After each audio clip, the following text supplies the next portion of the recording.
అందరికీ నమస్కారం. ఇవాళ మనతో పాటు ప్రముఖ ఆధ్యాత్మికవేత్త, జ్యోతిష్య పండితులు జయేష్ శర్మ గారు మనతో ఉన్నారు. గురుగారితో మాట్లాడదాం. గురుగారు నమస్కారం. నమస్కారం. 2025 ఫిబ్రవరి మాసం వృషభ రాశి వారి పరిస్థితి ఎలా ఉండబోతుంది గురుగారు? ఎలాంటి ఫలితాలు ఉంటాయి? గ్రహస్థితి ఎలా ఉంది? ఎలాంటి రెమెడీస్ చేసుకుంటే బాగుంటుంది అంటారు? శ్రీ గురుభ్యో నమః. శ్రీ మహాగణాధిపతి నమః. శ్రీ మహాసరస్వతి నమః. హరి ఓం. శ్రీమాత్రే నమః. అయ్యా, మనకు ఈ యొక్క మాఘమాసము, మనకు ఫిబ్రవరి నెల 2025 ఈ యొక్క మాసంలో ముఖ్యంగా వృషభ రాశి వారి ఫలితాలు చూస్తున్నట్టయితే కృత్తికా నక్షత్రం 2, 3, 4 పాదాలు, అట్లాగే రోహిణి నక్షత్రం 4 పాదాలు, మృగశిర నక్షత్రం 1, 2 పాదాలు ఈ యొక్క వృషభ రాశికి చెందినవి. వృషభ రాశి యొక్క గ్రహస్థితి చూసినట్టయితే జన్మస్థానంలో గురు సంచారము, ద్వితీయంలో వక్రీకరించిన కుజుడు ద్వితీయ స్థానంలో సంచారము, అట్లాగే పంచమ స్థానంలో కేతువు, అట్లానే వీళ్ళకి ఒక రవి 13వ తేదీ వరకు కూడా వీరికి ఈ యొక్క భాగ్యస్థాన సంచారం, తదుపరి దశమస్థాన సంచారం, బుధుడు దశమంలో సంచారము, అట్లాగే ఏకాదశంలో దశమంలో శని కూడా సంచారం, అట్లా ఏకాదశంలో శుక్రుడు రాహు సంచారం జరుగుతుంది. ఇది వృషభ రాశి యొక్క గ్రహ సంచారం. ఈ గ్రహ సంచారం చూసినట్టయితే జన్మస్థలంలో గురువు ఉండటం వల్ల కొన్ని స్థాన మార్పులు కానీ, స్థలంలో మార్పులు కానీ, గృహంలో కానీ, లేకపోతే ఉద్యోగంలో కానీ కొన్ని స్థాన చలనాలు అయితే ఏర్పడే అవకాశం, మార్పులు జరిగే అవకాశం ఉన్నాయి. ఖచ్చితంగా మార్పులు జరుగుతాయి. అంటే ఒకటి ఏంటంటే మార్పులు అంటే ఇంకా ఇక్కడ కూడా ప్రమోషన్స్ అనుకోవచ్చు, లేదైనా ఉన్న స్థలం నుంచి ట్రాన్స్ఫర్లు కానీ అటువంటివి కూడా అయ్యే అవకాశాలు ఉంటాయి. కానీ ఎంబటే కావు, జస్ట్ ఒక రోల్ లాగా ప్రకటన చేస్తారు కాబట్టి తర్వాత ఉంటాయి. తర్వాత మళ్ళీ కొంతవరకు వీళ్ళు ఉండే స్థితిలోనే మానసిక అశాంతి వాతావరణం అయితే ఉంటుంది.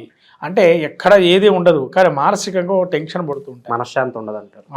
మానసిక మళ్ళీ అక్కడ ఏమి ఉండదు, టెన్షన్ పట్టమే అంతే. ఏదో అయిపోతుంది ఊహాగానాలు మాత్రం అంతే. మనసులో ఏదో ఆలోచిస్తుంటారు, ఇంకా అయిపోయింది నాది ఇట్లనా అట్లనా ఒక ఆలోచన ఉంటుంది, కానీ అక్కడ ఏమీ జరగదు.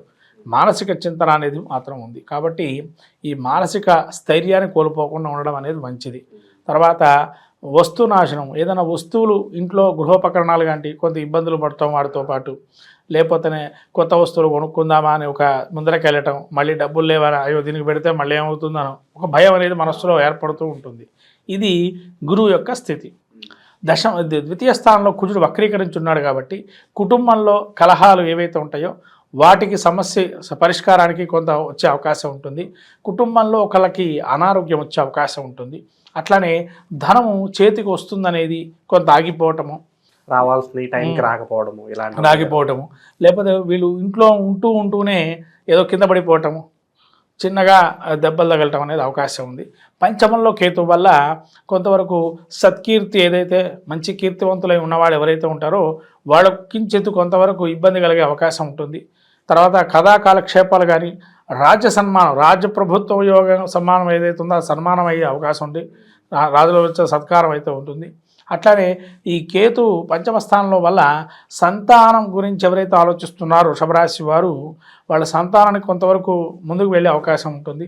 అట్లానే ఈ కేతు పంచమంలో ఉన్నాడు కాబట్టి వీరికి కొంతవరకు డబ్బు ఏదైతే ఉందో ఆకస్మికంగా డబ్బు రావటం, ఒక్కోసారి పెట్టడుగా డబ్బు రావటం, లేదా ఒక ప్రయాణం అనుకోకుండా మనం ఏం చేస్తామని అనుకునే వాళ్ళు సడన్లో ప్రయాణం వెళ్ళటం అనేది జరిగే అవకాశం ఎక్కువగా. ప్రయాణం వాళ్ళకి లాభదాయకంగానే ఉంటుందా?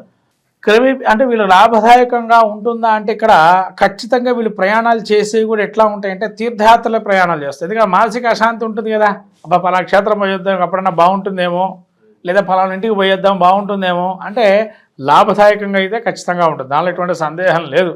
కానీ ఏంటంటే దైవికంగా ఆలోచన చేస్తే వెళ్తే ఖచ్చితంగా లాభదాయకంగా ఉంటుంది. నిరుద్యోగులకు ఏదన్నా శుభవార్త ఉందా గురుగారు ఈ మాసంలో? నిరుద్యోగులకు వచ్చేటప్పటికి వీళ్ళు కొద్దిగా ఇబ్బందికరంగానే ఉంది. ఇంకా నిరుద్యోగులు ఉన్న ఉద్యోగాన్ని సరిగా చూసుకోవటం మంచిది. ఏదో వచ్చే ఉద్యోగం వస్తుందనే భావన పక్కన పెట్టండి, ఉన్న ఉద్యోగం గట్టిగా చూసుకోవడం మంచిది. ఎందుకంటే ఉన్న ఉద్యోగంలో కూడా మీకు మార్పులు ఉంటాయని చెప్పి అన్నాం కాబట్టి ఇంకా మళ్ళీ మార్పు అనేది వద్దు. కాకపోతే మీ జాతక చక్రంలో ఏమన్నా మార్పులు ఉంటే కనుక అక్కడ ఏమన్నా జాతక చక్రంలో అంతర్దశానాథులు అనుకూలంగా ఉంటే ఇవి మనకు చిన్నగా ఉంటాయి కాబట్టి అప్పుడు మనం చేర్పులు చేసుకోవచ్చా తెలుస్తుంది ఉద్యోగరీత్యా. అట్లనే సంతానం సంబంధించి కూడా ఇంకా కొంతమంది ఎవరైతే ఉన్నారో వాళ్ళ జాతక చక్రంలో కూడా పరిశీలన చేసి ఇది మనకు పనికొస్తుంది, ఈ దశ ఇప్పుడు ఉన్నటువంటి గ్రహస్థితి కూడా అనుకూలంగా ఉందంటే ఖచ్చితంగా ముందుకు వెళ్ళచ్చు. శుభకార్యాలు జరగడానికి ఏదైనా ఆస్కారం కనిపిస్తుందా ఈ మాసం? లేదంటే ఒక అడుగు ముందుకు పడడం, సంబంధాలు కుదరడం ఇలాంటివి ఏమైనా కనిపిస్తున్నాయి? శుభ కార్యక్రమాలకైతే ఇబ్బంది లేదండి. ఖచ్చితంగా వివాహాది శుభ కార్యక్రమాలు జరిగే అవకాశం 100% ఉంది, 100% ఉంది. నో డౌట్ అది. ఎందుకంటే రాబోయే స్థితి ఏదైతే ఉందో వీళ్ళకి గోచారరీత్యా శని యోగప్రదంగా ఉంటున్నాడు, అట్లనే గురుడు యోగప్రదంగా తయారవుతున్నాడు. అంటే రాబోయేది స్వర్ణయుగం, అద్భుత యోగాన్ని ఇస్తుంది వృషభ రాశి వారికి అనేది గంటాపదంగా చెప్పేయచ్చు. 2025వ సంవత్సరం వృషభ రాశికి గంటాపదంగా చెప్పచ్చు, నో డౌట్ అది. కాబట్టి మీరు అనుకున్న ప్రశ్న ఏదైతే ఉందో ఖచ్చితంగా అది నెరవేరుతుంది, దానిలో ఎటువంటి సందేహం లేదు. అలాగే కోర్టు సమస్యల్లోనూ భూ కబ్జాలకు గురైన వాళ్ళు ఉంటారు, వాళ్ళకి ఏమన్నా మంచి ఫలితాలు ఉండబోతున్నాయి గురుగారు? కోర్టు సమస్యలు కొద్దిగా దీర్ఘకాలికంగా ఉంటాయి, అవి పరిష్కారం అయితే కావు. ఎందుకంటే కుజుడు వీళ్ళకి కొద్ది ఇబ్బందికరంగా ఉన్నాడు. ఈవెన్ వీళ్ళకి గురువు యొక్క శని యొక్క దృష్టి ఈ పడినా కూడా కొంతవరకు అది డిలే అయ్యే అవకాశాలు ఎక్కువగా ఉన్నాయి. వీళ్ళకి ఇంకో కొద్ది కాలం పడుతుంది.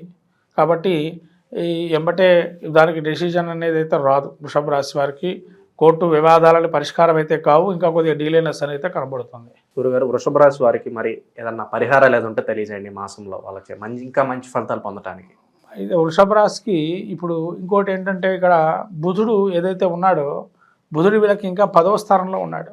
అంటే ఈ 10వ స్థానం బుధుడికి మంచిది, ఆలోచన జ్ఞానాన్ని ఇస్తాడు. ఈ ఫిబ్రవరిలో మీరు అన్నట్టుగా ఒక ఆలోచన ఉంటుంది, ఫ్యూచర్ ప్లానింగ్స్ మనం ఎలా తీసుకోవాలి, ఎలా వెళ్ళాలి అనేది బుధుడు ఇస్తున్నాడు. ఇక్కడ చాలా అద్భుతంగా రాణిస్తున్నాడు. అందులో రవితో కలిసి ఉన్నాడు, ఇంకా ఇక్కడ ఈ శనితో కూడా కలిసి ఉన్నాడు. కానీ రవి శనుల యోగం అంత మంచిది కాదు, కానీ రవి బుధుల యోగం మంచిదే. శని కలవటం వల్ల శని కుంభం మూల త్రికోణ స్థానంలో ఉన్నాడు కాబట్టి శని యోగప్రదంగా ఉంటాడు కొన్ని రోజుల పాటు వీళ్ళకి. కాబట్టి శని యోగాన్ని కూడా ఇస్తున్నాడు. మీరు అన్నట్టుగా ఈ శుక్ర రాహులు ఎవరైతే ఉన్నారో వాళ్ళు 11వ స్థానంలో ఉన్నారు. శుక్రుడు కొద్దిగా 11వ స్థానంలో మంచి చేస్తున్నాడు. వీళ్ళకి అండదండలుగా ఉండేటువంటి వాళ్ళు ఎక్కువగా పోగయ్యే అవకాశం ఉంటుంది. ఒక పెద్దన్న పాత్రగా సలహాలు సూచనలు అనేవి ఎక్కువగా ఇచ్చే అవకాశం ఉంటుంది వీళ్ళు. కాబట్టి వృషభ రాశి వారికి కొద్దిగా ఇంకా మంచి ఫలితాలు రావడం, సుబ్రహ్మణ్య క్షేత్ర దర్శనం చేయటం, తద్వారా వాళ్ళకి కావాల్సిన కోరికలు ఆ స్వామికి నివేదన చేసుకొని మంచి ఫలితాలు పొందడానికి అవకాశం ఎక్కువగా ఉంటుంది. అట్లానే వెంకటేశ్వర స్వామికి అర్చన చేసుకోవటం కొంతకాలం, తర్వాత గురుక్షేత్ర దర్శనం చేయటం, ఈ వీరికి ఉగాది వరకు గురుక్షేత్ర దర్శనం చేసుకోవటం అనేది మంచిది. మనకు రాబోయేటువంటిది ఈ మాఘమాసం, ఫిబ్రవరి నెల. ఈ మాఘమాసంలో అందరికీ తెలిసినటువంటి ఉత్తరాయణ పుణ్యకాలం వచ్చిన తర్వాత మొదటి శుభమాసంగా అందరూ మాఘాది పంచమాసాలు పెళ్లికి కానీ శుభ కార్యక్రమాలకు కానీ చాలా ఉపయోగకరంగా అనేకమైనటువంటి పుణ్యమైనటువంటి రోజులు ఉన్నాయి. ముఖ్యంగా చెప్పాలంటే సంతానం కోసం ఎవరైతే వెయిట్ చేస్తూ ఉన్నారో వాళ్ళకి చాలా అద్భుతమైన మాసంగా మాఘమాసం చెప్పబడింది. ఎందుకంటే శివమహాపురాణంలో చెప్పబడిన విషయాలు మీకు కొన్ని ఇప్పుడు చెప్తున్నాను ఈ మాఘమాసంలో విశేషం గురించి. ముఖ్యంగా భీష్మ పంచక వ్రతం, ఈ భీష్మ పంచక వ్రతం ఏదైతే ఉంటుందో, ఎవరైతే సంతానం లేనటువంటి వారు భీష్మ పంచక వ్రతాన్ని ఆచరిస్తే కనుక సంతానం కలుగుతుందని శివమహాపురాణంలో తెలుపబడింది.